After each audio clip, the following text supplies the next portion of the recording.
এখানে একটি বোর্ড দেখতে পাচ্ছেন। তো বোর্ডটির পার্ট নাম্বার হচ্ছে 09920-3। বোর্ডটির প্রবলেম আমরা দেখাই। বোর্ডটির প্রবলেম হচ্ছে যখন আমরা ডিসি মিটার অন করি ডাইরেক্ট অন হয়ে যাচ্ছে এবং 400 রিডিং নিয়ে দেন 200 রিডিং পর্যন্ত ফ্ল্যাকচুয়েট করতেছে বারবার। ওকে, আবার দেই, দেখেন ফ্যান ঘুরতেছে, ডিসি রিডিং ফ্ল্যাকচুয়েট করতেছে বারবার, আবার ফ্যান থেমে গেল। আবার দেই, রিডিংটা কত 400 পর্যন্ত ওঠে, দেন 200-এর মধ্যে ফ্ল্যাকচুয়েট করতে থাকে এবং অফ হয়ে যায়। ফ্যানটা অফ হয়ে গেছে, বাট এখানে কিন্তু ডিসি রিডিং ফ্ল্যাকচুয়েট করতেছেই। ওকে, তো আমরা এই অবস্থায়, প্রাথমিক অবস্থায় আমরা যেটা চেক করছি সেটা হচ্ছে আমাদের আবার বারবার রিস্টার্টও নিচ্ছে। ওকে, দেখেন এই যে আবার অন হয়েছে, আবার অফ হবে। এক্ষেত্রে আমরা আমাদের যে বায়োস ব্যাটারিটা আছে, বায়োস ব্যাটারিটা দেখেন, বায়োস ব্যাটারির মধ্যে একেবারেই ভোল্টেজ নাই। ওকে, বায়োস ব্যাটারি যেটা আছে এটার মধ্যে একেবারেই ভোল্টেজ নাই।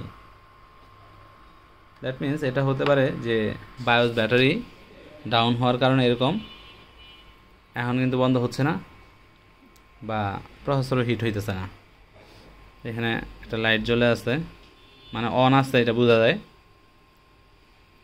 ওকে, তো আমরা বায়োস ব্যাটারিটাকে আগে একটা বায়োস ব্যাটারি তৈরি করে নিব।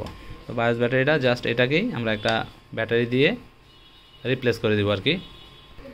ওকে, অফ করে দিলাম। অফ করে দিয়ে আমরা সম্ভবত এটা বায়োস করতে হবে। তো আমরা প্রাথমিক অবস্থায় এটার হিটসিংটা খুলে নিই। পাওয়ার দিলেও কিন্তু প্রসেসর কিন্তু হিট হচ্ছে না, অন হয়েছে,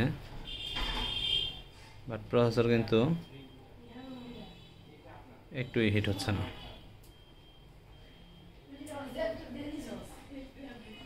পিসিএইচ তাও হিট হচ্ছে না।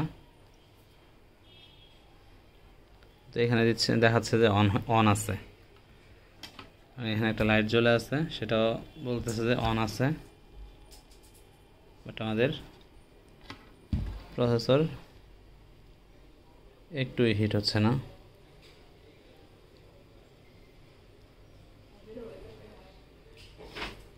প্রসেসরটা খুলে আবার লাগাই দেখি।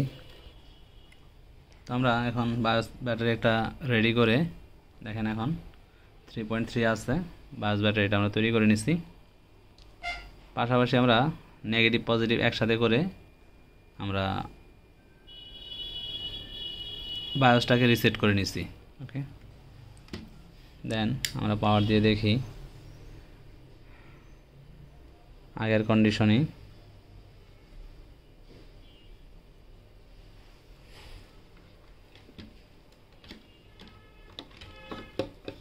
কোনো প্রকার উন্নতি নাই।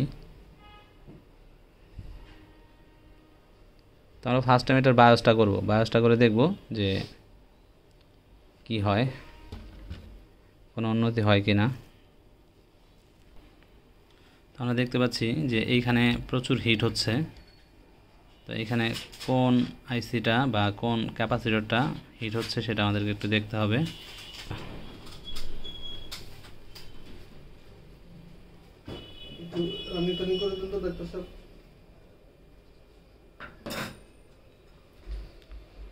তো এইখানে এটার এই মসফেটটা ইউ লেখা আছে, সম্ভবত এটা আইসি, কোনো আইসি।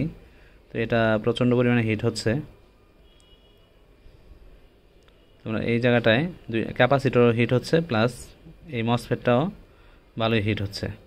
তো এই দুইটা সাসপেক্টেড হিসেবে আমরা এই দুইটাকে আগে রিমুভ করব।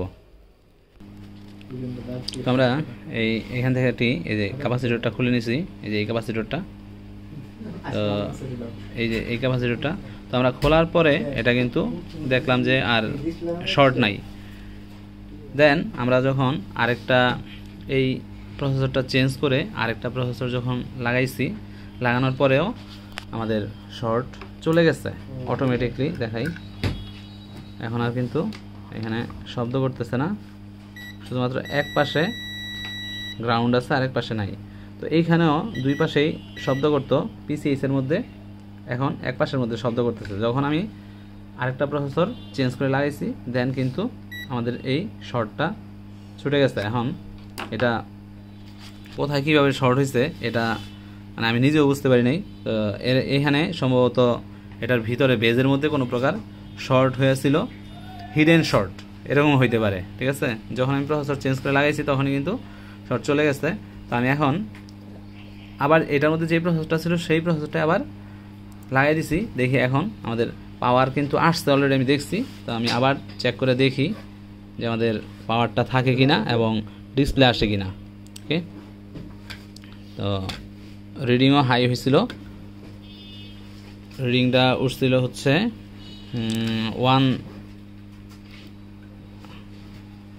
1 ভোল্টের উপরে, না 1 অ্যাম্পিয়ারের উপরে।